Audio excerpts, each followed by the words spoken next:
초록어린이재단에 매달 100만 원을 후원하게 되었습니다. 이 모든 게 구독자, 시청자 여러분 덕분입니다. 구독과 좋아요 감사합니다.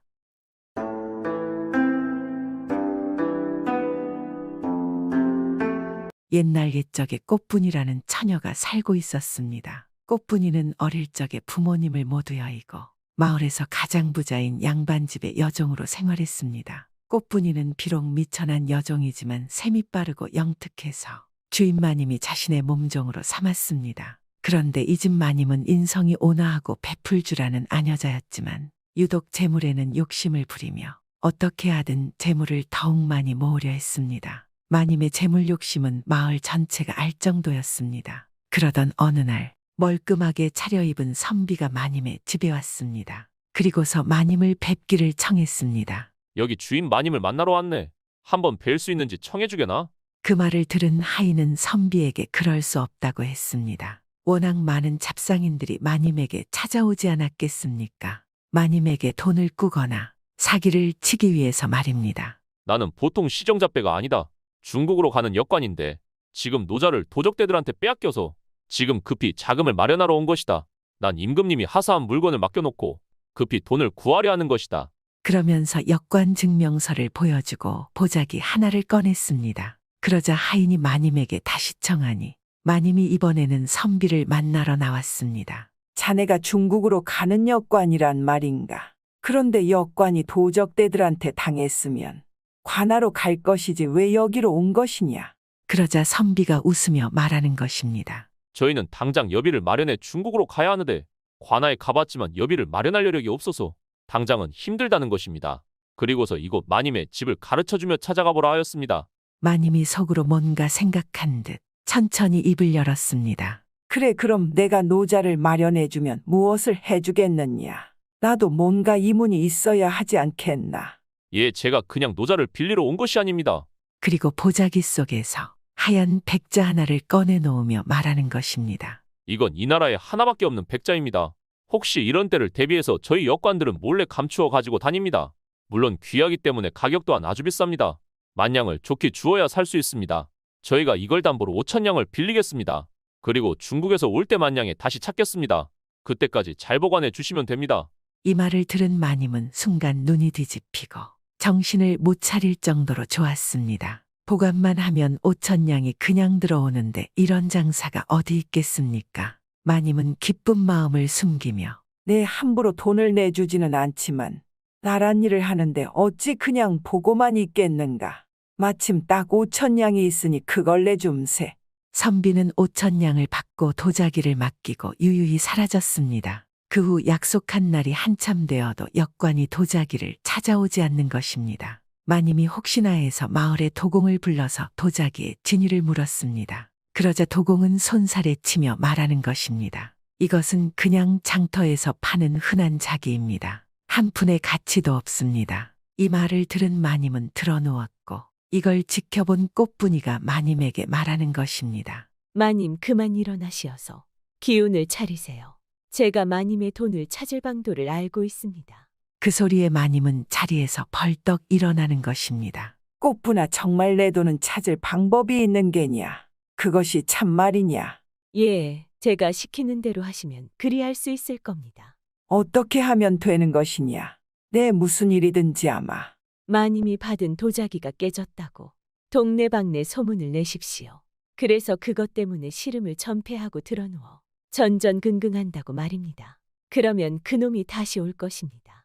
마님은 꽃분이가 시키는 대로 동네 방네 소문을 내었습니다. 소문은 삽시간에 퍼져 이웃마을 뿐만 아니라 근방마을 전체에 소문이 났습니다. 그리고 며칠 후 꽃분이의 말대로 그 역관이 돈꾸러미를 들고 찾아왔습니다. 그리고 마님을 찾는 것입니다. 마님은 힘이 없어 보이는 모습으로 나타났습니다. 그러자 역관 행사한 사기꾼이 의기양양하며 보자기를 던지며 말하는 것입니다. 마님, 제가 저번에 약속한 만냥입니다.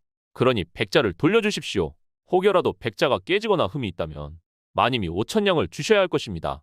그러자 마님이 웃으며 머슴을 부르자 머슴이 도자기를 가지고 왔습니다. 전혀 깨지지도 않고 흠이 없었습니다. 이걸 본 사기꾼은 소스라치게 놀라지 않겠습니까? 아니, 백자가 이리 멀쩡한 거지. 이것이 깨지지 않았단 말인가? 백자가 왜 깨지겠느냐. 그것이 만냥짜리 물건인데 내가 얼마나 고이 모셔놨는데 이제 그걸 가지고 가게나. 안 그러면 관아에 연락할 것이야. 그러자 사기꾼은 백자를 집어던지고 도망을 가버리는 것입니다. 마님은 꽃분이 때문에 5천냥을 돌려받고 또 5천냥을 벌었으니 꽃분이에게 뭔가를 해주어야겠다고 생각하고 꽃분이를 불렀습니다. 꽃분아, 너가 날 살렸구나. 그래서 너를 면천에 주려 한다. 이제 너도 종으로 살지 말고 평민이 되어서 살아라. 그리고 우리 집 머슴 중에 마음에 든 사내가 있거든 말해보아라. 내 그 녀석도 면천해주고 혼인시켜주마. 그리고 조그만한 집을 얻어주마. 그 말을 들은 꽃분이는 머슴 중에 힘도 좋고 머리도 좋은 외모가 수려한 머슴들을 마다하고 외모도 수려하지 않고 그저 성실한 머슴 돌쇠를 선택했습니다. 그리고 둘은 마님 집을 나와서 살림을 차렸습니다. 그런데 돌쇠는 열심히 일을 하지만 가난한 생활은 벗어나지 못했습니다. 하지만 돌쇠는 가장으로서 이 집의 가난을 물리칠 수 있는 어떠한 방도도 내놓지 않고 있으니 꽃분이는 답답한 노릇이었습니다. 사내일에 간섭을 안 하던 꽃분이가 나섰습니다. 서방님, 가장이 되어서 처자식과 함께 잘 먹고 잘 살아갈 방도를 차리셔야 할 일이지. 마냥 그렇게 팔짱만 끼고 앉아서 아무것도 안 해서야 되겠습니까? 그러니 돌쇠는 고개를 저으며 말했습니다. 부인나라고 이러고 있고 싶겠습니까? 허나 뭘 해볼라 치면 가진 것이 조금이라도 있어야 하는 것인데 우리에게는 정말 아무것도 없지 않소. 손에 모든 게 있어야 그걸로 뭘 하지. 그러자 꽃분이는 돌쇠를 보며 말했습니다. 그럼 수중에 돈 몇 푼이라도 생기시면 뭐라도 방도를 차려보시렵니까? 그러니 돌쇠가 또 고개를 절레절레 흔들며 말했습니다. 어이구, 아무리 돈이 몇 푼 있다고 그걸 가지고 쌀이나 사올 일이지. 어디 이익을 남길 수 있는 일이 있겠소? 그런 일이라면 진작에 장사치들이 다 하고 있겠지요. 그러자 꽃분이가 한숨을 푹 쉬며 말했습니다. 아이고, 당신의 생각이 정 그러시다면 제가 더 이상 바랄 수 있는 것이 없겠군요. 알겠어요. 그럼 제가 나서서 가난을 이겨낼 방도를 찾아보겠어요. 꽃분이는 그렇게 말한 뒤에 드디어 자리를 박차고 나섰습니다. 그러더니 곧장 나가서는 시전 상인들을 만나서 살고 있는 집을 팔아버렸습니다. 집을 판 돈 300냥을 손에 쥔 꽃분이는 그 다음에는 돌쇠에게 말했습니다. 서방님, 요즘 약방의 약재 중에서 가장 헐값에 팔리고 헐값에 살 수 있는 것이 무엇인지 알아와 주세요. 돌쇠는 고개를 끄덕이고 시전으로 나갔습니다. 약방 이곳저곳을 돌아다니며 돌쇠는 대충 약재들의 가격을 확인한 이후에 돌아와서 꽃분이에게 말했습니다. 요즘은 말이요. 산에서 재배하는 황기가 있어. 황기가 하도 많이 나와가지고 한 근 값이 2푼밖에 안 하고 두 근 값은 서푼밖에 안 하고 네 근 값은 5푼이라 하오. 꽃분이는 이 말을 듣고는 가진 300냥을 이용해 10여 명의 일꾼들을 모았습니다. 그리고 꽃분이는 그들을 여러 약방으로 나누어 보내 가진 돈 300냥을 이용해서 황기를 사들이게 하였습니다. 약방 장사치들은 안 그래도 황기가 남아돌아서 처치곤란인 상황에 황기를 대량으로 사주겠다는 사람들이 나타나니 신이 나서 황기를 팔아치웠습니다. 그렇게 여러 날을 사들이니 한양 약방에서 이 황기는 구경을 할 수 없게 되었습니다. 황기를 한가득 사들인 꽃분이는 집은 팔고 없으니 객점 방 한간을 빌려 그곳에 황기를 잔뜩 쌓아두고 한 틈에서 돌쇠와 함께 지냈습니다. 며칠이 지나고 돌쇠가 시전에 나가 약방을 돌아보며 황기를 한번 사보려고 보니 이 황기가 씨가 말라서 그 값이 훌쩍 뛰었기에 한 근에 2푼 하던 것이 무려 8배에서 9푼까지 가격이 올라버렸습니다. 그러자 꽃분이는 말했습니다. 서방님, 이제 우리가 가진 황기를 약간 팔아서 이문을 남겨봐야겠습니다. 오, 그래요. 좋소. 당장 팔러 가겠소. 즉시 장터로 뛰어가서 황기를 가지고 나와서 팔기 시작했습니다. 그러자 약방 장사치들은 이 황기를 사기 위해 몰려들어 앞다투어 모두 사가버렸습니다. 그렇게 일부의 황기를 팔고 며칠 후에 다시 돌쇠와 꽃분이는 약방을 돌아보며 9푼까지 치솟았던 황기의 가격이 6푼에서 7푼까지 내렸다는 것을 확인했습니다. 꽃분이는 돌쇠에게 말했습니다. 서방님, 다시 악방의 환기들을 오늘 내로 모조리 사드려야겠습니다. 우리가 팔았던 모든 환기 말이에요. 아이 또 말이오. 아니 남은 것도 어서 팔아야지 이걸 도로 왜 사자는 것이오. 제가 말하는 대로 하시지요. 다 생각이 있어서 그런 것입니다. 그리하여 돌쇠는 꽃분이가 시키는 대로 몇몇 일꾼들을 데리고 약방을 돌아다니며 다시 환기를 모조리 사들였습니다. 그러자 한양 땅의 환기가 다시 귀해져서 부르는 게 값이 되었으니 한 근의 값이 무려 20푼에 팔리기도 하였습니다. 꽃분이는 상황을 파악하고는 다시 환기를 10푼 좀 넘는 가격에 팔기 시작했고 여러 약방들은 환기가 부족하니 앞다투어 환기를 다시 사갔습니다. 꽃분이는 일주일 정도 뒤에 환기값이 내리자 다시 환기를 사들이고 그렇게 일주일 간격을 두고 일꾼들을 바꿔가면서 사람을 보내 환기를 사들이고 팔고를 반복하였습니다. 그러자 어느새 환기의 가격은 갈수록 폭등하여 한 달 만에 한 근의 값이 2푼 하던 것이 무려 50푼에 이르렀습니다. 그러자 돌쇠는 너무 좋아하며 꽃분이에게 말했습니다. 부인 마치 꿈을 꾸는 것 같소이다. 아이 어찌 2푼 하던 환기 값이 50푼이 되었단 말이오.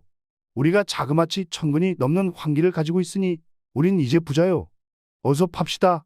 그리고 이제 남보기에 번듯하게 살자고요. 돌쇠의 말에 꽃분이가 고개를 저으며 말했습니다. 그러지 말고 어서 사람들을 새로 고용해서 시전 약방들에 이렇게 소문을 내주세요. 어느 지방의 약방에서 환기가 긴급히 필요해져서 값을 따지지 않고 무조건 많이 사려고 한다라고요. 소문을 내라고 알겠소. 그리하리다. 돌쇠는 꽃분의 말대로 일꾼들을 새로이 고용하여 약방을 돌며 소문을 내게 만들었습니다. 그리고 꽃분이는 따로 일꾼을 또 고용해서 100냥 정도의 돈을 들고 다니며 일부러 환기를 급히 구하려는 척을 하며 시전을 다니게끔 만들었습니다. 그러자 여러 약방 상인들은 환기를 팔고 싶어서 안달이었으나 가진 물건이 없으니 어쩔 도리가 없었습니다. 아이고 어디 광주인가 지방에서 사람이 올라와서 환기를 부르는 게 값으로 쳐준다는데 물건이 없으니 이를 어쩌나. 환기만 있으면 부자 되는 것은 땅 짚고 헤엄치기인데 말이야. 이제는 돌쇠 부부가 고용한 일꾼들이 소문을 내지 않아도 약방 상인들이며 시전의 다른 상인들까지 이런 이야기를 흔하게 주고받았으니 그 이야기를 들은 꽃분이는 그제서야 돌쇠에게 말했습니다. 이제 우리가 가진 환기들을 단숨에 팔아야겠습니다. 그동안 고용했던 일꾼들을 모두 불러 모아서 한 번에 약방들을 돌아다니며 환기를 팔아주세요. 알겠소. 드디어 때가 되었구려. 아마 지금 환기를 내놓으면 서로 사가겠다고 난리일 것이오. 네, 당장 가서 몽땅 팔아버리겠소. 그리하여 돌쇠가 고용한 일꾼들은 환기를 들고 나가서 약방이며 여러 상인들에게 환기를 팔았는데 서로들 사겠다고 난리였으니 한 근에 무려 50푼이 넘게 팔려나갔습니다. 그렇게 단숨에 환기가 팔려나가고 난 뒤 그 뒤에는 환기를 사겠다는 사람이 종족을 감추고 몽땅 사라져버렸으니 여러 약방의 상인들은 그제서야 일이 잘못되었음을 알았습니다. 그러나 이를 되돌릴 방도는 없었습니다.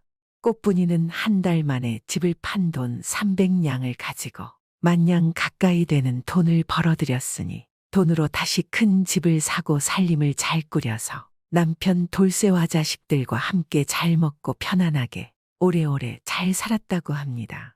그리고 꽃분이는 그렇게 쉽게 번 돈으로 어려운 이웃들에게 봉사하고 나라에 흉년이 들 때면 곳간을 열었습니다. 이번 이야기는 요즘에는 절대 일어날 수 없는 매점매석 이야기이지 않겠습니까? 아마 요즘에 꽃분이와 돌쇠가 이리 돈을 벌었다면 아마 지금 편히 살 수 없었을 것입니다. 그래도 옛날 이야기이니깐 재미있게 들어주시면 감사하겠습니다. 그래도 집안을 살린 꽃분이의 꾀는 한번 생각해 봐야 하지 않을까요?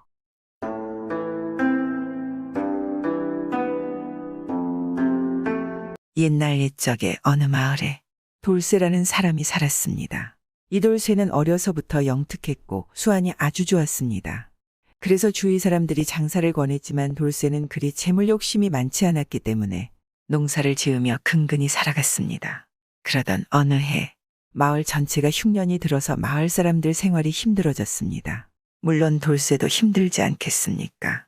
살림이 어려워져서 동네 사는 황부자에게 빚을 지었습니다. 어릴 적부터 황부자 집의 일도 돌봐주고 자빌도 한 적이 있어 돈을 꾸는 것은 어렵지 않았습니다. 그런데 이왕 부자는 어리석기로 유명한 사람이었고 구두쇠에다 성격도 고약하기로 또한 유명하였습니다. 아무리 어릴 적부터 아는 친구나 마을 사람들한테도 돈이 오가면 물불안 가리고 돈을 받아내는 것입니다. 그런데 돌쇠가 빚은 갚을 날짜를 차일피일 어기니 이왕 부자가 가만히 있겠습니까? 어릴 적부터 자신의 집안일을 돌봐주는 것은 생각도 안 하는 것입니다. 그래서 황 부자는 늘 하인을 돌쇠의 집에 보내서 빚을 갚기를 독촉하였습니다. 심지어 직접 돌쇠를 찾아가 상투를 잡고 질질 끌고 다니기도 하니 돌쇠는 황 부자에게 빚을 진 것을 너무나 후회했습니다. 하지만 빚을 갚을 여력이 안 되니 어쩔 수가 없었습니다. 어찌하면 이 난관을 헤쳐나갈 것인가. 매일 이러다가는 제명에 못 살 것 같아. 몸이 성해야 일을 해서 빚을 갚지. 내일이면 또 어디를 때릴까. 아, 하루하루가 지옥 같구나. 아침이면 눈뜨기가 겁나는구나. 밤새 고민하던 끝에 수완이 좋은 돌쇠가 꾀를 한 가지 생각해냈습니다. 돌쇠는 옆에 있던 부인에게 말했습니다. 부인, 내가 좋은 수가 났소. 황 부자가 분명 내일 아침 대바람부터 하인을 보내서 빚 독촉할 거예요. 그때 당신은 내 말대로만 하시오. 아이고 뭘 하려고 그래요. 그냥 제가 일하러 갔다고 둘러댈게요. 걱정 마시오. 내 말대로만 하시오. 그럼 황 부자에게 더 이상 시달릴 일은 없을게요. 돌쇠는 단단히 일러두었습니다. 그러니 돌쇠의 부인도 그러겠다고 하였습니다. 이튿날 아침 돌쇠는 이불을 머리에서 발끝까지 뒤집어 쓰고 방 안에 들어누웠습니다. 그리고 아내는 문 앞에 앉아서 어린아이를 안고 아이고 하며 대성통곡을 하였습니다. 이윽고 황부자의 하인이 와서는 부인을 보고 고개를 갸우뚱하며 물었습니다. 어이 부인 무슨 일이 있소? 그러자 부인이 말했습니다. 아이고 우리 남편이 간밤에 늦게 들어와서 내가 배고플까봐 찬밥을 한 덩이 내주었더니 그것을 먹고는 밤중에 배가 아프다고 뒹굴뒹굴 갑자기 돌연 세상을 떠났습니다. 내가 이제 이 어린 것을 데리고 어찌 홀로 살아간단 말입니까? 앞이 깜깜합니다. 지금 너무 어려워서 장례도 못 치르고 그냥 산속에 동굴에 매장해야 할 듯합니다. 그러자 황부자의 하인이 깜짝 놀라하며 방문을 열고 안을 들여다보았습니다. 과연 방 안에는 돌쇠가 시체처럼 누워 있었습니다. 세상에 정말이잖아. 아이고 부인 이게 갑자기 무슨 일인가. 일단 진정하시고 내가 이 일은 주인님께 한번 말씀을 잘 드려보겠습니다. 그리하여 하인은 곧장 돌아가서 황부자에게 이 사실을 알렸습니다. 세상에 돌쇠 그놈이 간밤에 찬밥을 잘못 먹고 돌연 세상을 떠나버렸다고 합니다. 갓난애기랑 애미만 남아가지고 통곡을 하고 있는데 딱해서 차마 빚독촉을 못하고 왔습니다요. 그러니 황부자도 혀만 찌찌하고 차마 뭐라 하지는 못하지 않겠습니까? 지금 사람이 죽었는데 빚독촉을 한다는 것이 아무리 돈밖에 모르는 황부자도 이것은 안 될 일이었습니다. 그로부터 수일이 지난 어느 날 황부자가 마당에 서서 하늘을 바라보는데 갑자기 황부자의 집에 돌쇠가 나타났습니다. 그러자 황부자는 너무나 놀라 하였습니다. 아이고 깜짝이야. 내가 요즘 기가 허하더니만 헛것이 보이나? 아니면 저놈이 내가 하도 빚 독촉을 해서 원한이 기퍼구천을 떠도는 것인가? 황부자가 덜덜 떨고 있는데 돌쇠가 예를 갖추어 인사를 하였습니다. 날이 그간 잘 지내셨습니까? 오랜만에 인사드립니다. 그러자 황부자는 눈을 몇 번 비비고는 물었습니다. 아니 너 살아있는 것이냐? 아유 세상에 네가 죽었다더니 어떻게 살아있는 것이야? 그러자 돌쇠가 말했습니다. 제가 정말 죽었다가 살아났습니다. 죽은 지 10일 만에 간신히 돌아온 것입니다. 그러니 일단 나리부터 뵈러 왔습니다. 그러자 황부자가 몹시 놀라하며 말했습니다. 세상에 그게 정말이냐? 내가 사람이 죽었다가 종종 살아나는 경우가 있다고는 들었는데 이걸 내 눈으로 직접 보게 될 줄이야 참으로 신기하구나. 과연 기이한 일이로다. 내가 과연 저승을 구경하고 온 것이냐? 기억이 나느냐? 어떻더냐 저승은? 황부자가 궁금해하며 돌쇠에게 물으니 돌쇠가 말했습니다. 아이고 어찌 그것을 잊겠습니까? 이승하고 뭐 별반 다르지 않았습니다. 세상에 그게 정말이냐? 놀랍구나 놀라워. 그래 자세히 이야기를 해봐라. 내가 한번 들어보자꾸나. 그러니 돌쇠가 진지하게 이야기를 시작했습니다. 제가 딱 찬 밥을 먹고 속이 답답했습니다. 너무 답답하였는데 그냥 참고 잠에 들었습니다. 그랬는데 글쎄 눈을 떠보니 제가 하늘에 떠 있고 제 몸은 아래에 있더군요. 그리고는 갑자기 흉악하게 생긴 저승사자가 저를 붙잡고 끌고 가기 시작했습니다.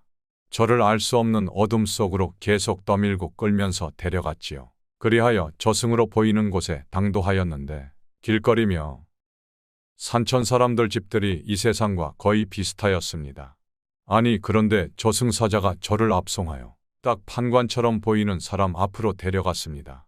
그곳은 참으로 웅장하고 화려한 건물이었습니다. 좌우로는 저승사자들이 줄지어 늘어서 있었고 판관은 파란 옷을 입고 앉아 있었습니다. 그런데 저승사자들이 판관에게 다들 대왕님 하는 것은 아마도 그분이 염라 대왕님인 듯하였습니다. 그리하여 소인은 앞에 널찍 엎드렸고 염라 대왕은 명부 같은 것을 살펴보고는 저에게 말했습니다. 아니 뭐냐 이 자는 왜 데려왔느냐? 잘못 왔구나. 돌쇠가 아니고 먹쇠가 왔어야지. 너는 당장 돌아가거라. 너는 한참을 더 살다가 내가 부를 테 다시 오거라. 그러니 저는 당황했지만 다시 살 수 있다는 생각을 하고 몹시 좋았습니다.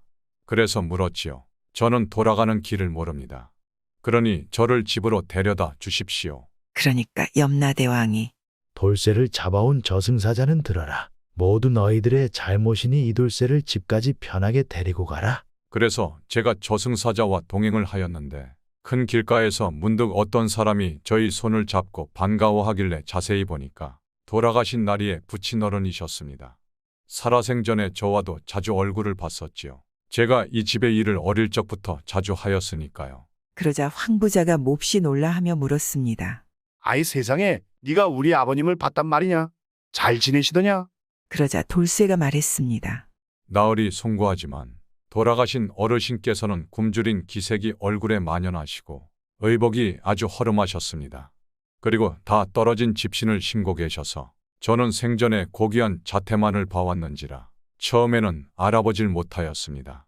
그 어르신의 목소리를 들은 후 알아볼 수 있었지요. 워낙 익숙한 목소리였으니까 제가 너무나 놀라서 어쩌다 이런 꼴이 되셨냐고 물어보니까 어르신께서는 그곳에 도착하니 집도 없고 먹을 것도 없고 그저 걸식이나 하고 있다고 하시면서 저에게 이댁의 소식을 물으셨습니다. 그래서 제가 상세히 말씀을 드리고 함께 눈물을 흘리며 딱한 사정을 슬퍼했습니다. 일전에 어르신 저에게 은혜를 많이 베푸셨기에 말이지요. 저에게 마침 돈이 몇 푼 있어서 음식이라도 든든히 사 잡수시라고 드리고 왔습니다. 어르신 모습을 보고 저희 가슴이 어찌나 아팠는지 아직도 초췌한 얼굴이 떠오릅니다. 그러자 황부자가 잔뜩 걱정스러운 얼굴을 하고 있다가 물었습니다.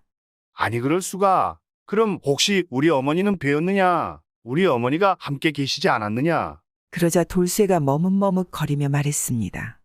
마님도 제가 배웠습니다만 너무나 황송한 일이 있기에 감히 아뢰기가 좀 그렇습니다. 뭐라고 지금 너와 내가 단둘이 있지 않느냐? 그러지 말고 말해보거라. 우리 어머님께서 어찌하고 계시는 것이냐? 우리 어머니도 길에서 구걸을 하며 비참하게 살고 있더시냐? 살아생전 힘든 일 한 번 안 하시던 분인데. 황부자가 말을 해보라고 하여도 돌쇠는 계속 말하기를 거부하였습니다. 황부자는 몸이 달아올라 계속 재촉하였고 돌쇠는 못 이기는 척 비로소 말을 꺼내었습니다. 나리께서 이렇게 간곡히 물으시니 제가 사실대로 말해야겠지요. 소인이 저승사자와 함께 어느 객주에 갔습니다. 그런데 객주는 아주 크고 화려하며 수많은 사람들이 손님으로 와서 술을 마시며 놀고 있었습니다. 이곳에서 잘 사는 사람들은 다 모여 있는 듯하였습니다. 그리고 객주 주인은 아주 부자임에 틀림이 없었지요. 그런데 객주의 주인이 바로 나리의 어머님이셨습니다. 마님께서도 저를 반겨주시고는 여러 소식을 물으시고 저에게 맛있는 음식들을 내어주셨습니다. 그래서 덕분에 잘 얻어먹고 왔습니다. 그러자 황부자가 고개를 갸우뚱하며 말했습니다. 아니 우리 아버님께서는 그렇게 못 먹고 힘들게 사시는데 어찌 우리 어머니만 큰 객주를 운영하며 잘 살고 계신 것이냐? 말이 안 되지 않느냐? 그것이 정말 말하기 곤란합니다. 사실을 아시면 나으리께서 많이 심란해하실 겁니다. 그래서 저는 마님 이야기는 더 이상 할 수 없습니다. 송구합니다, 나으리. 그러자 돌쇠가 황송해하며 이 입을 열지 못하는 듯하다가 다시 누차 황부자가 화를 내며 말을 해보라고 하는 것입니다. 이놈아, 내가 내 어머니의 소식을 묻는데 왜 답을 안 하는 것이냐? 필시 내가 빚독촉했다고 나를 골탕 먹이는 게냐? 그렇지 않다면 당장 말해보거라. 그것이 나리의 어머님께서는 아버님과는 저승에서는 더 이상 함께 살고 싶지 않다 하시어 갈라서셨고, 지금은 그러니까 소인의 아버지와 같이 살고 계시는데 두 분의 사이가 아주 돈독하였습니다. 그리고 저에게 앞으로 이제 어머니라고 하시며 앞으로 저희 아버지 제사 때 함께 올 것이라고, 제사상을 차릴 때 함께 차리라고 했습니다. 그러니 제가 너무나 황송하여서 이 일을 말씀을 드리기가 참 송구했습니다. 그러자 황부자의 얼굴이 파랗게 질려서 잠시 말을 잇지 못하고 돌쇠를 넋놓고 바라보았습니다. 그러다가 눈물을 흘리더니 돌쇠에게 말했습니다. 아이고, 돌쇠야, 이 일에 대해서는 어디에도 절대로 말해서는 안 될 것이다. 너의 부인이나 자식이라도 절대로 모르게 하거라, 알겠느냐? 만약 이것이 세상에 알려지게 된다면 내가 나 부끄러워서 어디 얼굴을 내놓고 살 수 있겠느냐? 그러자 돌쇠가 그리하겠다고 하였습니다. 그리고는 돌쇠가 한 푼의 돈을 황부자에게 내밀며 말했습니다. 소인이 나리께 빌린 돈을 한꺼번에 갚기가 힘들어 이렇게 한 푼이라도 먼저 갚고 한 푼, 두 푼 차차 꾸준히 갚아 나가려고 합니다. 좀 봐주십시오. 돌쇠의 말에 황부자가 손을 내저으며 말했습니다. 아이, 되었다. 되어서 네가 진 빚은 없는 일로 하도록 하겠다. 그러니까 너는 너의 입이나 잘 단속하도록 하거라, 알겠느냐? 그러자 돌쇠가 고개를 숙여 말했습니다. 아유, 어찌 제가 그리해야 하지 않겠습니까? 나으리의 어머니 이야기이기도 하지만 저의 아비 이야기이지 않겠습니까? 반드시 이 사실은 나으리와 저만 알아야 하지요. 그렇게 황부자는 돌쇠의 빚을 탕감해주고 자신의 집으로 돌아갔습니다. 그리고 몇 달이 지나 돌쇠의 아버지의 제사날이 다가왔습니다. 그런데 황부자가 갑자기 돌쇠를 불렀습니다. 그런데가 보니 황부자 집안에 못 보던 새로 지은 기와집이 한 채 있는 것입니다. 그리고 수레에 온갖 먹을 음식과 술이 가득 있는 것입니다. 그리고 황부자가 돌쇠에게 말하는 것입니다. 돌쇠야, 너의 아버지 제사가 얼마 안 남았지? 예, 그렇습니다. 그것을 어찌 나으리께서 아시는 것이죠? 너의 아버지 제사 때 우리 어머니가 오신다고 하지 않았느냐? 앞으로 새로 지은 이 집에서 살고 여기 음식들로 제사를 잘 지내라. 우리 어머니가 오시는데 이 정도는 해야 하지 않겠느냐? 나으리 감사합니다. 예, 정말 정성스럽게 제사를 지내겠습니다. 그 이후 황부자는 하루아침에 사람이 달라져서 자신의 재산을 어려운 이웃들에게 쓰고 돈이 필요한 사람들에게는 이자도 독촉도 없이 꿔주었습니다. 이번 이야기는 방법은 잘못되었지만 돌쇠가 탐욕한 부자를 선한 사람으로 만든 일은 잘한 것이지 않겠습니까? 요즘 우리들도 사람보다 재물만 쫓는 사람들이 있습니다. 이런 사람들은 황부자처럼 깨달음이 있었으면 좋겠습니다.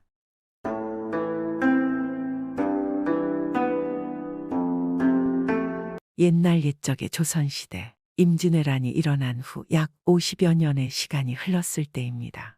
외란이 있고 50년이 지났으니 전쟁의 상처는 거의 모두 있고 사람들은 일상을 회복하고 전쟁전으로 돌아가 생활을 하고 있었습니다. 당시 오대산 산중 암자에서 글 공부를 하는 선비가 있었습니다. 이 선비는 돌쇠라는 청년으로 집안이 대대로 정승을 지내온 명문 가문이었습니다. 돌쇠는 관직에 오를 수 있는 출중한 능력이 있었지만 어릴 때부터 본 가문의 권력의 힘을 보고는 환멸을 느꼈습니다. 당시 조선에는 위정자라는 것들이 자신의 권력을 위해 10년 이상을 함께한 중마고 친구들을 모함하고 제거하는 것입니다. 어떤 자들은 피를 나눈 자신의 형제들을 숙청하는 경우도 있었습니다. 피를 나눈 사이인데 고작 권력 하나 때문에 그런 짓을 하는 것입니다. 돌쇠는 절에 들어와 학문을 닦으며 인간사에 쓰임이 있는 방법을 찾았습니다. 이 돌쇠가 공부를 하는 암자에는 나이가 80살이 넘는 늙은 스님이 있었습니다. 스님은 늙고 아주 깡말라서 비틀비틀하는 듯하지만 눈빛은 날카롭고 매서웠습니다. 여타 다른 스님과는 뭔가 달랐습니다. 돌쇠는 그런 스님의 눈빛에 호기심을 느꼈고 종종 가서 대화를 나누었는데 이 스님의 비범함이 보통이 아니었습니다. 스님 또한 돌쇠가 글을 읽는 소리를 듣는 것을 좋아하였으니 두 사람은 자주 함께하며 친해지게 되었습니다. 그러던 어느 날 스님과 선비가 함께 산책을 하고 절 앞에 있는 큰 돌에 걸터 앉아 있다가 문득 스님이 말했습니다. 오늘 밤은 돌아가신 스승님의 제사가 있는 날이로군요.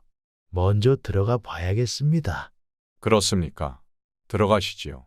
저는 잠시 맑은 공기를 마시다가 들어가겠습니다. 그리하여 스님이 먼저 들어가고 돌쇠는 잠시 큰 바윗돌에 앉아서 공기를 마시고 명상을 하다가 절로 돌아갔습니다. 그런데 이 절에 도착하니 웬 서글픈 통곡 소리가 들렸습니다. 제사를 지내는 중인가 돌쇠는 그렇게 생각을 하고 방에 들어가 몸을 뉘었는데 통곡 소리는 끊어지지 않고 새벽까지 이어졌습니다. 아침에 일어난 돌쇠가 스님의 얼굴을 보니 눈물 자국이 잔뜩 있었습니다. 돌쇠는 궁금해서 스님에게 물었습니다. 스님 불교에서는 제사를 지낼 때 곡을 하지 않는 것으로 알고 있습니다.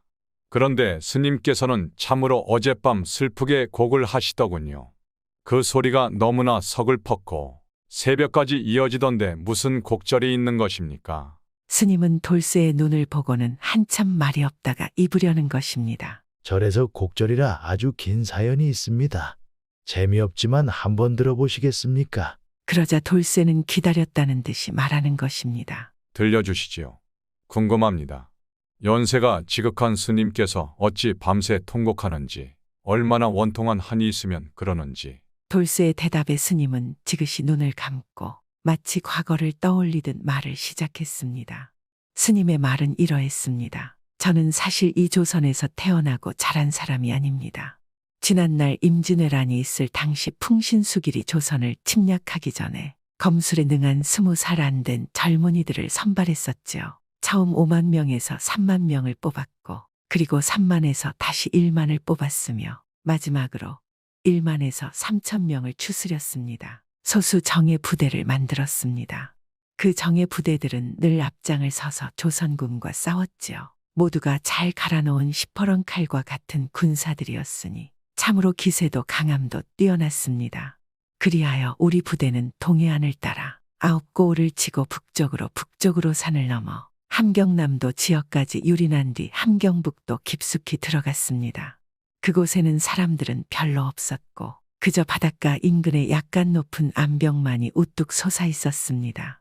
그런데 암벽 꼭대기에 허름한 옷차림의 왜소한 사내가 하나가 앉아 있었습니다.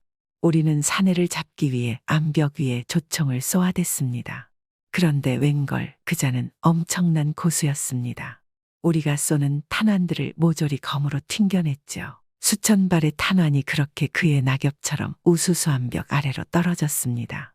그때의 모습은 참으로 검의 신. 그렇습니다. 검의 신이 있다면 바로 이 사내였을 것입니다.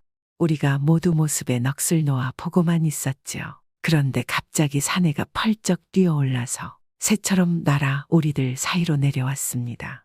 그리고는 우리들 사이를 헤집고 다니며 검을 휘둘러댔으니 우리들은 풀이 베어지듯 쓰러져 갔습니다.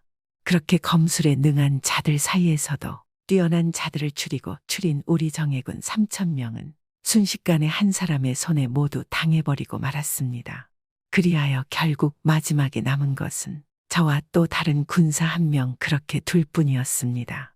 그 사람은 우리 둘을 바라보며 말했습니다. 너희 무리들 중에 내가 죽이지 않은 것은 너희 둘뿐이다. 너희가 비록 이 나라의 원수라지만 너희 모두를 다 죽일 수는 없으니 둘을 살려두려 하는데 어떻느냐? 나에게 순종하여 나를 따르겠느냐? 스님은 그렇게 뭔가 회상하면서 말을 이어갔습니다. 우리는 선택의 여지가 없으니 그저 순종하겠다고 하지 않겠습니까?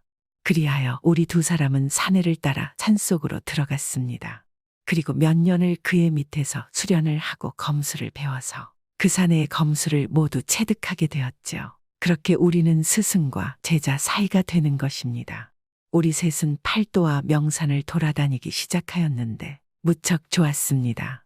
그렇습니다. 전쟁을 하러 건너온 조선이었지만 사실 저는 사람이 배고 배이는 전쟁이 싫었습니다. 그저 아무 생각 없이 명령에만 따르다가 정신을 차리고 보면 온몸에는 조선군과 조선 사람들의 피가 묻어있던 그날들이 너무 싫었습니다. 그러니 스승님을 만난 것은 저에게는 천운이었지요. 그렇게 조선의 팔도 명산들을 유람하며 마음속으로 내가 죽인 조선인들의 명복을 빌며 다녔습니다. 우리는 어느 산에 이르면 산에서 1년을 살고 다시 산을 떠나 다른 산에서 1년을 살기를 몇 번을 반복하였습니다. 가을이 되면 스승님은 늘 산 정상에서 노래를 흥얼거리며 춤을 추시다가 이윽고 커다란 바위를 베거나 부수며 알 수 없는 분노를 풀고는 한참 서 있었습니다. 그렇게 우리와 십수년을 함께 지내면서도 스승님은 우리에게 이름 한자 가르쳐 주지 않으셨습니다. 그런 식으로 또 10년이 지난 뒤 어느 산에 지나고 있을 때였습니다. 우리들의 실력도 이제는 스승님 못지않게 뛰어나 감히 스승님과 합을 겨루면 능히 수백 합은 버틸 자신이 있는 터였습니다. 그러던 어느 날 연회처럼 산속을 지나가는데 허름한 집이 보이고 한 여인의 울음소리가 들리는 것입니다. 그래서 스승님과 저희는 황급하게 그곳으로 갔지요. 방에서 한 여인이 울고 있고 어머니로 보이는 안악이 누워있는 것입니다. 스승님이 연유를 묻자 처녀가 말하는 것이지요. 이곳은 산중이라 먹을 것이기 해서 제 어머니와 제가 며칠을 굶었습니다. 저는 괜찮지만 노모가 너무 힘이 없으시다. 오늘 아침에 이렇게 일어나시지 않는 것입니다. 필시 너무 굶어서 이런 것이겠지요. 이대로 돌아가시면 저는 어떻게 합니까? 그러니 스승님은 처녀의 노모의 진맥을 짚어보고는 황급하게 산속으로 들어가 산토끼 2마리를 잡아다 푹고 와서 죽을 만들어 노모에게 먹였습니다. 그러자 노모가 눈을 뜨는 것이지요. 그리고 처자에게도 토끼 1마리를 고아서 주었지요. 처녀가 너무 고마워서 연거푸 절을 하며 말하는 것이지요. 나으리 이 은혜는 어떻게 갚지요? 제가 드릴 게 아무것도 없는데. 저희가 지금 머물 때가 마땅치 않으니 한 달만 이곳에서 기거해도 괜찮겠소? 잠자리는 우리가 알아서 할 터이니 그렇게 해주시겠소? 물론이죠. 저와 제 어머니의 생명의 은인인데. 그런데 이런 누추한 곳에서 괜찮으시겠어요? 저는 스승님이 왜 이곳에 머물려고 하는지 궁금했죠. 저희가 가려던 산까지는 아직 멀었는데 말이죠. 그래서 제가 스승님에게 물었습니다. 스승님 한 번도 남의 집에 기거한 적이 없으시지 않습니까? 사람들과 함께하는 것을 별로 좋아하지 않으시지 않습니까? 그러자 스승님이 말하는 것이지요. 한 달 후면 겨울이다. 지금도 이곳에 먹을 것이 없어서 이리 생사를 오가는데 겨울이면 이모녀는 어떻겠느냐? 이리 힘없는 사람들을 못 본 채 하는 것도 무예를 하는 사람의 도리가 아니다. 겨울이 오기 전에 이곳에서 버틸 수 있게 음식과 집을 고쳐놔야겠다. 너희들은 내일부터 산짐승과 나무를 해오너라. 저희는 스승님 말대로 매일 산에 가서 보통 산에 10명이 할 수 있는 일을 했습니다. 그러자 곧 있어 집 앞에는 산짐승의 고기와 가죽들이 수북하게 쌓였습니다. 이 정도면 올겨울이 아니라 3년을 버틸 양이었습니다. 스승님은 매일 나무를 해가지고 겨울에도 견딜 수 있게 집 이곳저곳을 고쳤습니다. 모녀는 너무 고마웠는지 정성껏 음식과 빨래를 해주었습니다. 그래서 저희는 모녀와 가족 같은 관계가 되었지요. 떠나기로 한 한 달이 거의 다가오자 스승님은 우리를 불러서 겨울을 여기서 보내자는 것입니다. 아마 스승님도 모녀와 정이 들어 떠나기가 싫은 것 같았습니다. 그런데 어느 날 일이 벌어진 것이지요. 노모가 우리에게 밥을 해주려다 장작을 꺼내다 높게 쌓인 장작이 무너진 것입니다. 그런데 옆에 있던 스승님이 그걸 보고 노모에게 달려가 노모를 안고 장작에 깔렸지요. 그러자 처녀도 달려왔고 그런데 나 외에 다른 외인이 그대로 스승님의 등 뒤에서 검을 뽑더니 스승님을 베어버렸습니다. 그리고서 노모와 처녀 또한 베어버렸습니다. 그리고는 저를 돌아보고 웃으며 말하더군요. 드디어 우리 동료들의 원수를 갚았다. 이제 우리 함께 일본으로 돌아가자. 저는 순간 너무나 분노했습니다. 그래서 즉시 검을 빼서 그 자를 베어버렸죠. 그자는 저를 알 수 없다는 눈으로 바라보더군요. 또한 그자의 눈을 보며 너무도 어이가 없었습니다. 그자와 저는 같은 외인으로서 수십 년 동안 한 스승을 모시고 동고동락했음에도 서로가 다른 마음을 가지고 있었다는 것을 전혀 몰랐던 것입니다.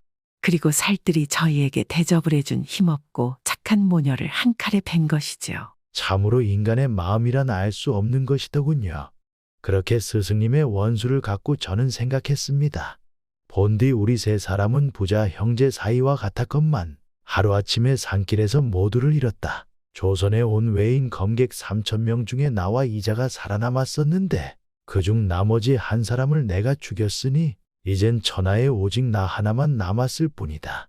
일본으로 가자니 말리 바다가 앞을 가로막고 있으며 그대로 조선에 살아가자니 스승님도 없으니 두렵고 익숙치 않은 일이 많을 것인데 홀로 어찌 살아가야 하는가. 그래서 저는 눈물을 쏟으며 울면서 저 세상으로 갈 생각으로 바다에 몸을 던졌습니다.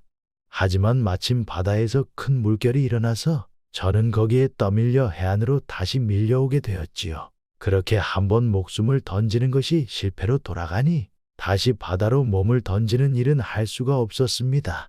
그 길로 저는 이 산으로 들어와서 이렇게 스님이 되었습니다. 수십 년 동안 솔잎을 먹고 살며 이 산을 내려가지 않았습니다. 그러는 동안 해마다 스승님의 기일이 되면 목 놓아 곡하지 않은 날이 없었습니다. 올해 제 나이가 80이어서 언제 세상을 떠날지 알 수 없으니 내년 이날에 또 곡을 하고자 한들 그게 저의 마음대로 되겠습니까? 그래서 마지막 곡이라고 생각을 하고 서럽게 곡을 한 것일 뿐 불도의법이 어떠한 줄 제가 어찌 알겠습니까? 저는 여기서 오랜 시간 늙어왔지만 저와 같이 있는 스님들은 제가 외국에서 온 사람이란 것을 전혀 모릅니다. 오늘 선비님에게 제 모든 과거를 다 이야기하고 말았군요. 제 나이 먹고 더 이상 감추어서 무엇하겠습니까? 스님은 그렇게 지난 일을 모두 털어놓고는 평온한 표정으로 미소 지었습니다. 돌쇠 또한 더 이상 무어라 말하지 않고 그저 스님의 옆에서 묵묵히 서 있었습니다. 긴 이야기를 나눈 뒤 돌쇠와 스님은 각기 방으로 들어갔으며 이튿날 돌쇠가 노승을 찾았을 때는 어디로 사라졌는지 간 곳을 알 수 없었습니다. 10년을 동고동락한 스승을 베고 자기들 살뜰히 대접한 모녀를 단칼에 베다니 그 외인과 권력 때문에 중마고우를 숙청하고 피를 나눈 형제들까지 모함해서 귀양 보내는 우리 가문과 무슨 차이가 있을까? 난 지금에서야 깨달은 것 같다. 두 번 다시 이런 일을 당하지 않으려면 권력 과멀어져야 한다. 그 후 돌쇠는 절에서 내려와 집안과 연락이 안 되는 곳에 가서 평생 아이들을 가르치며 욕심 없이 살았습니다. 요즘에도 이런 경우가 종종 있지 않습니까? 자신의 야욕이나 욕심 때문에 가족과 친구들을 버리는 경우 말입니다. 그 사람들은 언젠가는 깨달을 것입니다. 자신이 그렇게 원했던 것은 아무것도 아니라는 것 말입니다.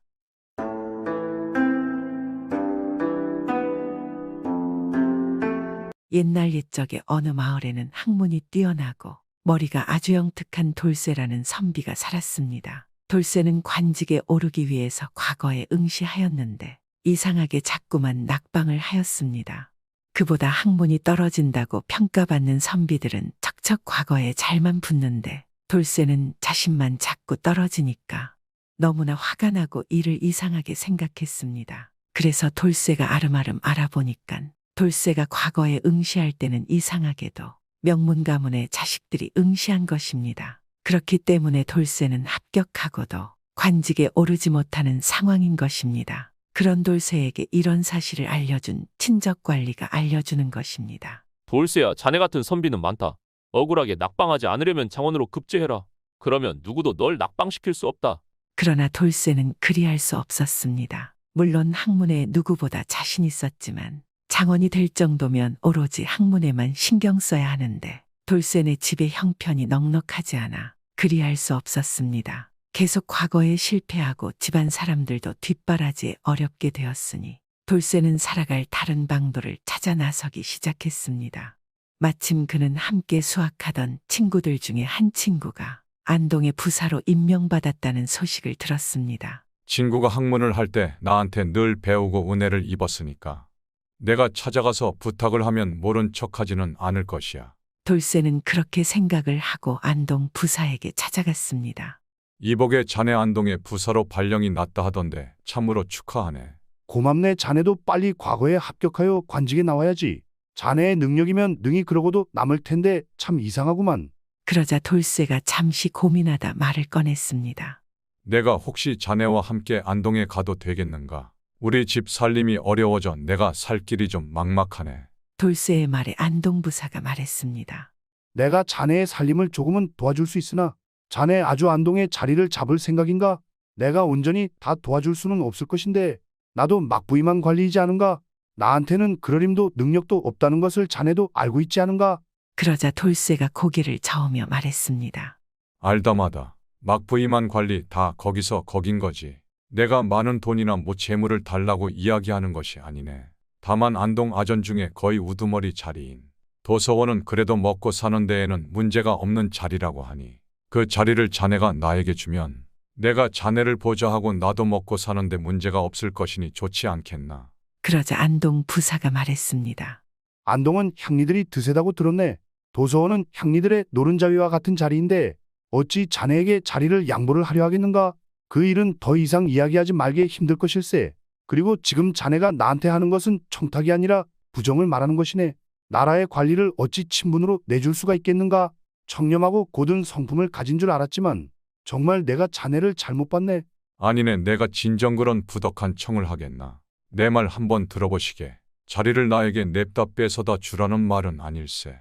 나도 미리 안동에 내려가서 그곳에 자리를 잡고 나를 아전명부에 올릴 수 있게끔 내가 스스로 기반을 닦아 놓을 것이니 그리만 해놓으면 내가 도서원에 오르지 못할 이유가 없지 않은가. 그러면 내 실력을 정당하게 판단만 해주면 되는 걸세. 왜 그것이 그리 쉬운 일인가? 거기 안동은 향리들이 타 지역 사람들은 차별하기로 소문이 자자하네.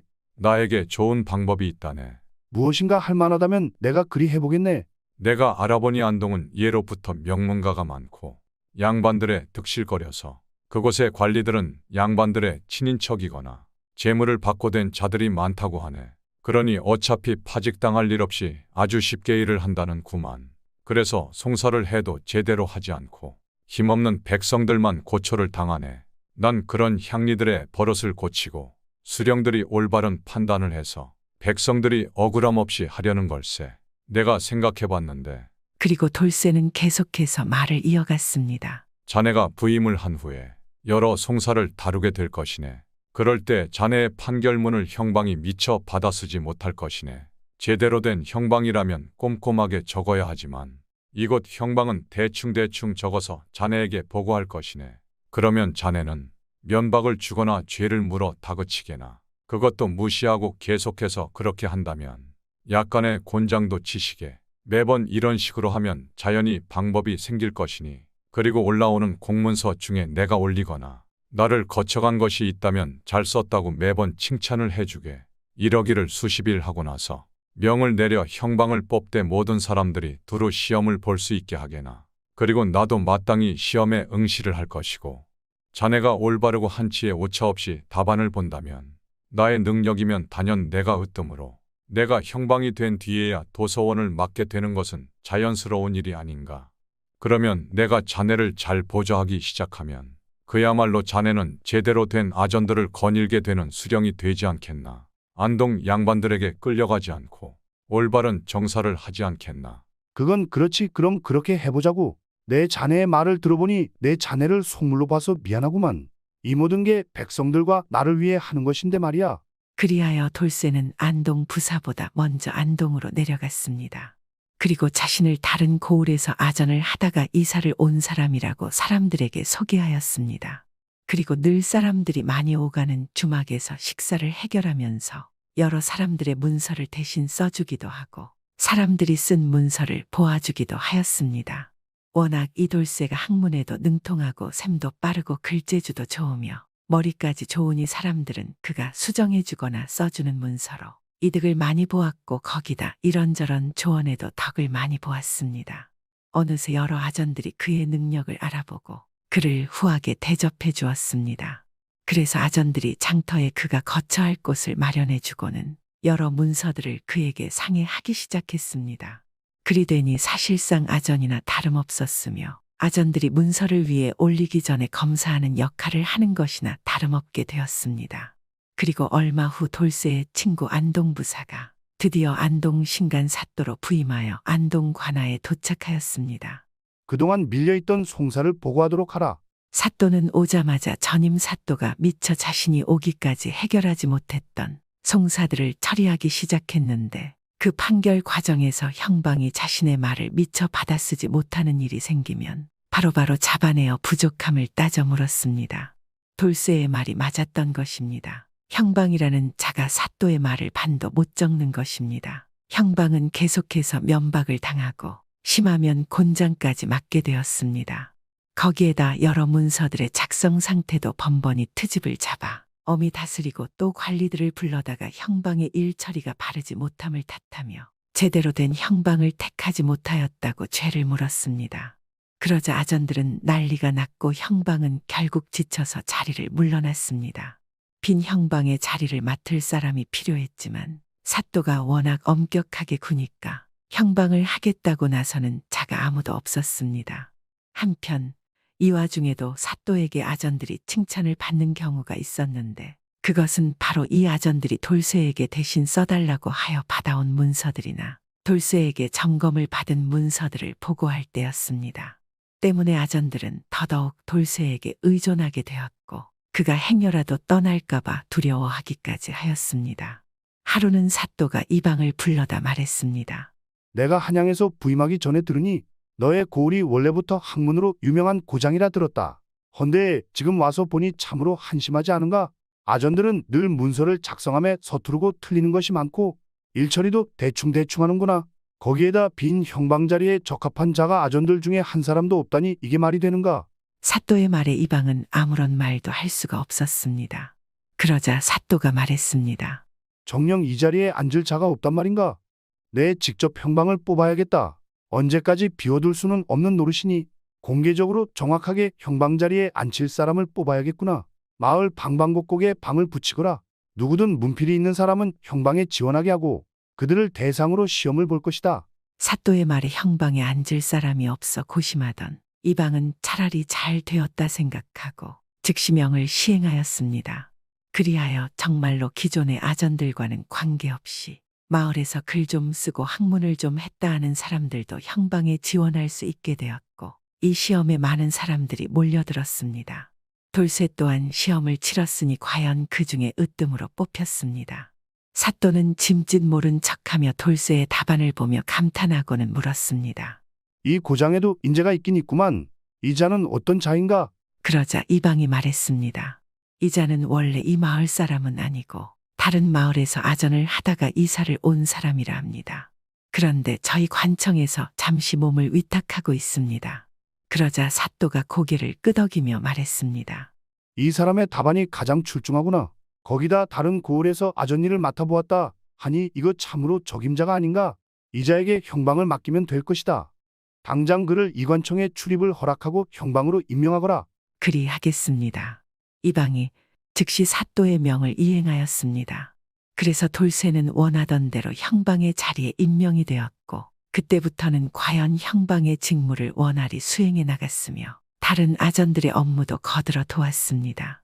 돌쇠가 형방이 된 이후로 사또가 실수를 꾸짖거나 벌을 내리는 경우가 사라졌고 그제서야 이방을 비롯한 여러 관속들이 마음을 놓게 되었습니다.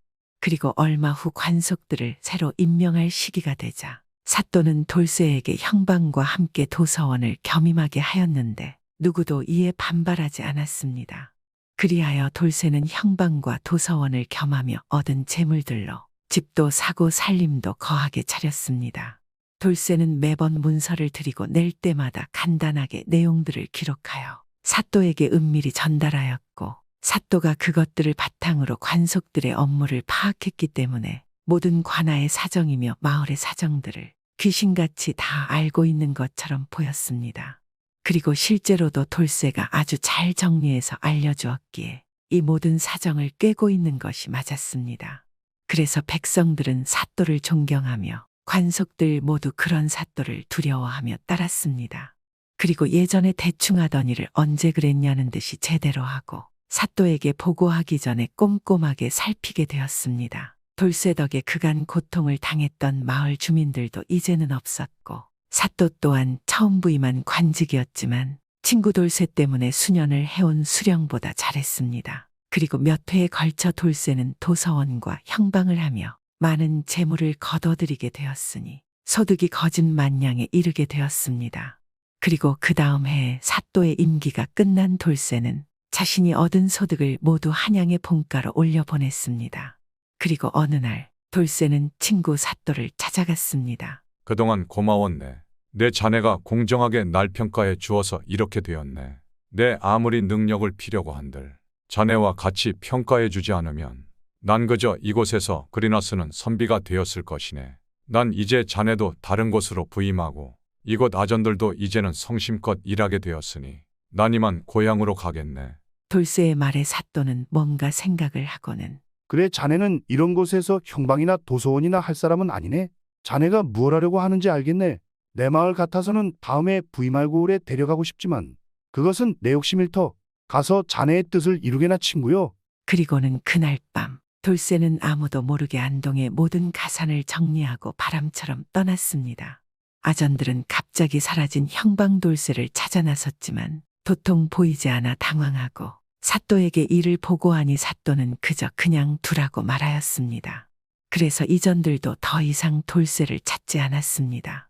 그렇게 돌쇠는 한양 본가로 돌아와서 안동에서 올려보낸 수많은 돈으로 새 집도 사고 인근의 땅을 사서 소작을 놓으니 금세 형편이 부유해졌습니다. 이 뒤로 돌쇠의 집안 살림 걱정 없어져서 다시 학문에만 매진하고 과거 준비를 시작하였고 1년의 공부 끝에 과거 시험에 장원급제로 합격하고 관직에 오를 수 있었다고 합니다. 그래서 안동에서 해온 것처럼 임금님이 일을 수월하고 올바르게 할 수 있도록 보좌했습니다. 자신의 능력을 스스로 입증하고 그것을 백성들에게 쓰임있게 된 것입니다. 요즘 우리들도 능력이 있지만 누군가의 권력과 힘에 의해서 기회를 빼앗기는 경우가 종종 있습니다. 옛날 이야기에 의하면 정말 이런 일을 하는 사람들은 언젠가는 패가망신할 것입니다. 권력자나 힘 있는 자들은 반드시 명심해야 하지 않을까요?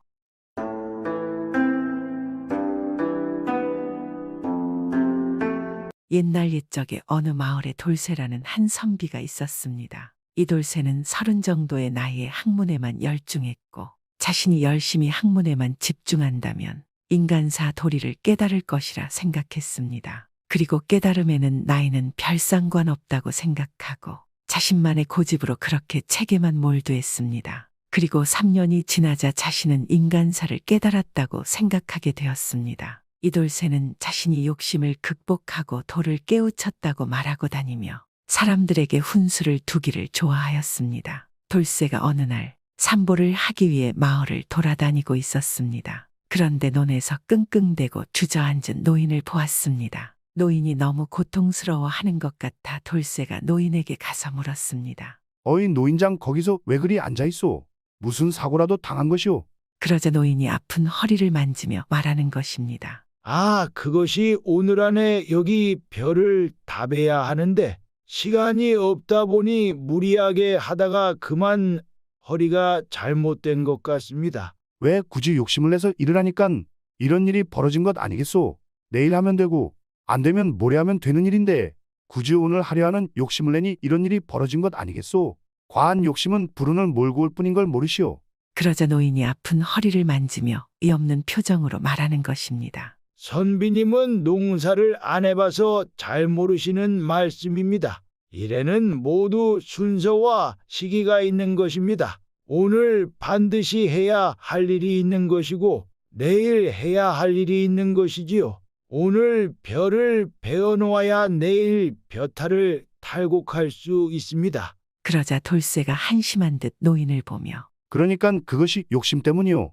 그것을 다스리지 못하니까 이런 일이 일어난 것 아니겠소? 나이는 많지만 아직 인간사를 잘 알지 못하는구려. 앞으로는 욕심을 덜 내고 살도록 하시오.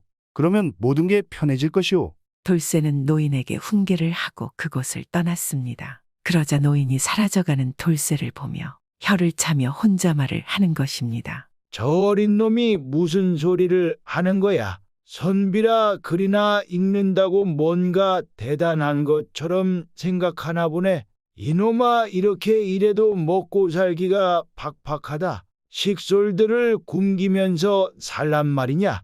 정말 한심한 놈이네. 돌쇠는 노인이 자신의 욕을 하는지 모르고 으슥해가지고 또다시 마을을 돌았습니다. 그런데 마을 입구에서 한 아이가 바구니에 계란을 들고 울고 있는 것입니다. 돌쇠가 자세히 보니깐 바구니 위 담은 계란이 반이 바닥에 떨어져 깨져 있는 것입니다. 이번에도 돌쇠는 아이에게 다가갔습니다. 보안이 계란을 쏟았구나.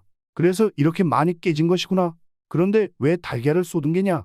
그러자 아이가 눈물을 닦으며 말하는 것입니다. 그것이 말입니다. 오늘 옆마을 양반집에 가서 일을 해주었는데 일한 품삯으로 이 계란을 받았습니다. 그런데 주인 어르신께서 바구니를 주면서 여기 담을 수 있을 만큼 담아서 가져가라고 하는 것입니다. 그래서 한가득 담았습니다. 그리고 깨지지 않도록 조심해서 왔는데 그만 계란들을 떨어뜨렸습니다. 그러자 돌쇠가 아이에게 훈계하듯이 말하는 것입니다. 보아라, 너가 욕심을 부리니 일이 이렇게 된 것이 아니냐? 무리하게 계란을 담지 않았다면 지금쯤 이렇게 울고 있을 일도 없고 더 많은 계란을 가져갈 수 있을 터인데 너가 아직 어려서 욕심을 다스릴 줄 모르는 것은 이해하나? 앞으로는 좀 더 욕심을 버려라. 그러자 아이가 돌쇠를 보며 어찌 가져갈 만큼 가져가라고 했는데 그걸 욕심을 안 내겠습니까? 돌쇠가 아이의 말을 듣고 화를 내며 말하는 것입니다. 이 녀석이 아직도 깨닫지 못한 것이냐? 너는 지금 욕심을 내었기에 이런 일이 벌어진 게 아니냐? 아무리 어리다지만 이런 일을 당하면 뭔가를 깨달아야 할 것이 아니냐? 앞으로는 내 말을 명심하거라.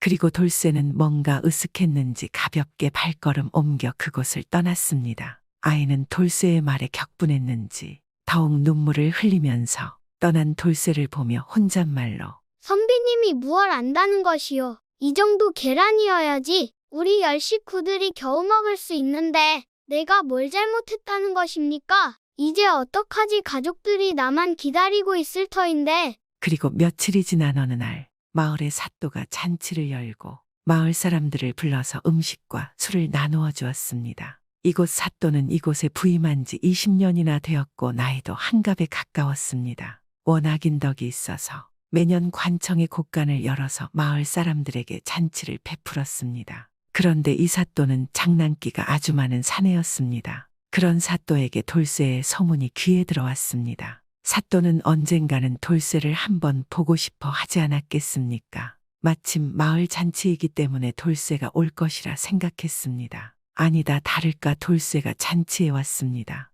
사또는 돌쇠와 함께 술자리에 동석을 하게 되었습니다. 그 자리에서도 돌쇠는 사람들의 욕심을 나무라는 듯 말하며 자신은 욕심을 극복하여 그것이 일어나는 것을 막는 것이 전혀 어렵지 않다고 말하였습니다. 그리하고 사또에게 말했습니다. 사또, 아무리 풍년이지만 이리 과하게 나라의 곡식을 푸는 것은 사또의 권력욕 아니겠습니까? 이것들을 아끼고 쓴다면 마을에 흉년 닥쳐도 어려움 없이 견디지 않겠습니까? 이 또한 사또의 명성을 위한 욕심이지 아니하겠습니까? 그 말을 들은 사또가 화를 내기는커녕 웃으며 돌쇠에게 물었습니다. 어찌 그리 말을 쉽게 하는 것이요? 그것이 쉬운 일이겠소? 그러면 왜 자네는 이곳에 왜 온 것이요? 어차피 잘못된 잔치면 오지 말아야 하지 않았겠소? 그것 또한 말이 앞뒤가 안 맞지 않소? 그러자 돌쇠가 당당하게 말하는 것입니다. 저는 이곳에 와서 일체 음식과 술을 먹지 않았습니다. 단지 온까닭은 사또에게 이런 욕심을 부리지 말라고 조언하러 온 것입니다. 사또께서는 잘 모르시겠지만 욕심이라는 것은 마음만 조심하면 될 일입니다. 사또께서 지금이라도 깨닫기 바랍니다. 그러자 사또가 웃으며 말했습니다. 아이 젊은 사람이 참으로 대단합니다. 대단하구려. 나는 한갑이 되어도 그것을 못하여 간혹 욕심이 들어 낭패를 보기도 하는데 그 나이에 욕심을 막을 수 있다니 이 늙은이가 참으로 부끄러울 지경이요. 사또의 말에 돌쇠는 웃으며 한참 동안 자신의 자랑을 늘어놓았습니다. 잔치가 끝난 뒤 사또가 가만 생각하다가 장난기가 발동했습니다. 그래서 돌쇠를 시험해 보기로 작정을 하였습니다. 그리하여 자신이 알고 있는 가장 아름다운 기생을 불러다가 이 돌쇠의 마음을 흔들어 놓도록 하였습니다. 기생은 기생의 옷을 벗고 마을의 아녀자로 변장하였고 사또의 도움으로 돌쇠의 바로 아랫집을 빌려 살기 시작했습니다. 그러던 어느 날 이 기생은 소를 일부러 풀어놔서 돌쇠의 집으로 뛰어들어가게 하였습니다. 돌쇠는 처음에는 그것을 못 본 척하였으나 다음 날 또 그렇게 하자 슬며시 아녀자처럼 변장한 기생을 쳐다보았습니다. 그 다음 날도 그런 일이 있자 돌쇠는 기생에게 말했습니다. 왜 매번 이런 일이 발생하는 것이냐? 하루 이틀도 아니고 매번 그러면 방도를 찾아야 하지 않겠나? 그러자 기생이 용모를 단정히 하고 말했습니다.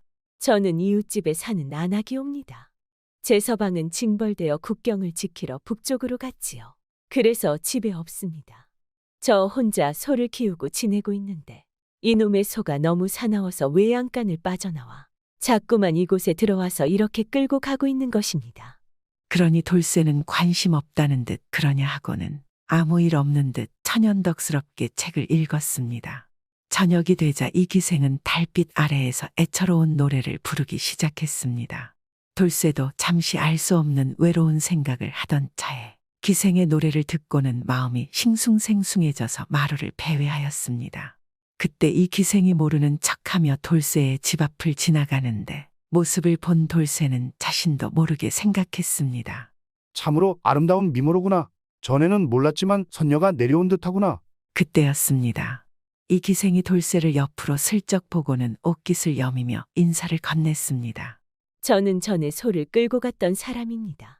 서방님이 몇 개월 지나도 돌아올 기미가 보이지 않아서 혼자 무료하여 근심을 달래러 나왔답니다. 그러자 돌쇠가 말했습니다. 그렇습니까? 나 또한 고향을 떠나 혼자 몸으로 외로운 나그네 신세입니다. 지금 그대의 노랫소리를 들으니 내 고향 생각이 떠올라 마음이 더욱더 괴롭소. 한 곡 조만 더 불러보시겠소? 그러자 기생은 기둥에 기대어 한 곡조를 더 부르니 노랫소리가 참으로 아름다웠습니다. 돌쇠는 오랫동안 생각에 잠겨 있다가 일어나서 집 안으로 들어가며 말했습니다.